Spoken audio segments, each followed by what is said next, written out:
So हे guys, mini ब्लॉगमध्ये तुमचं स्वागत आहे. तर आज आम्ही गेलो होतो पान खायला, आणि ते पण कुठे तर खूप दिवसापासून एक जायची इच्छा होती की कामोट्यात एक स्पेशल ठिकाणी पान शॉप नवीन ओपन झालं आहे. त्यासाठी आम्ही बघायला गेलो आणि खूप वेगवेगळ्या प्रकारचे पान तिथे अवेलेबल होते. एक नंबर दिसत होते, खूप छान होते आणि आम्ही कन्फ्यूज होतो कुठला घ्यायचा. त्यासाठी आम्ही मेनू बघितला. मेनूमध्ये भरपूर असे पानचे फ्लेवर दिले होते. आम्ही कन्फ्यूज झालो आणि फायनली एक पान आम्ही चॉईस करण्यासाठी घेतला.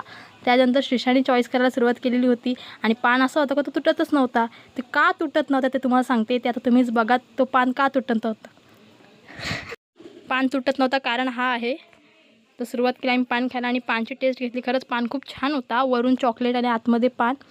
प्रत्येकाने आम्ही टेस्ट केला, पण आम्हाला आवडला. आम्ही एकच टेस्ट करायसाठी घेतला होता, पण तिथे तुम्हाला जो पाहिजे तो फ्लेवर भेटेल. तुम्ही पण नक्की व्हिजिट करा, खूप छान आहे. आणि तुम्हाला लोकेशन पण मी सांगते. आम्ही तर एन्जॉय केला होता दोघे. स्पेशली 15 ऑगस्ट येते आणि 15 ऑगस्टसाठी त्यांनी स्पेशली हा पान थीम लॉन्च केलेला आहे. तुम्हीसुद्धा व्हिजिट करा आणि नक्की ट्राय करा. खूप पान फ्लेवर तुम्हाला बघायला भेटतील आणि शक्यतो मला जेवढे झाले तेवढे मी तुम्हाला दाखवलेले आहेत. लोकेशन मी सांगते. लोकेशन मला माहिती नाही, 1 मिनटं सांगा लोकेशन. कामोट्यामध्ये सेक्टर 35 पोलीस स्टेशनच्या थेट अपोजिट साईडला, नीलकंठच्या बाजूलाच.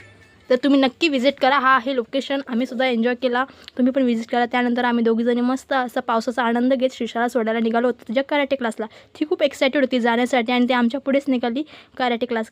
तिला खूप आवडतात कराटे खेळायला आणि इकडे जाऊन ती वाघ्या तिकडे उड्या मारायला सुरुवात केली होती. तर येता येता आम्ही मस्त असा पावसात गरम गरम वडापाव खाल्ला आणि वडापावची मजा घेतली. तर तुम्हाला हा मिनी ब्लॉग कसा वाटला, एक कमेंट करून नक्की सांगा.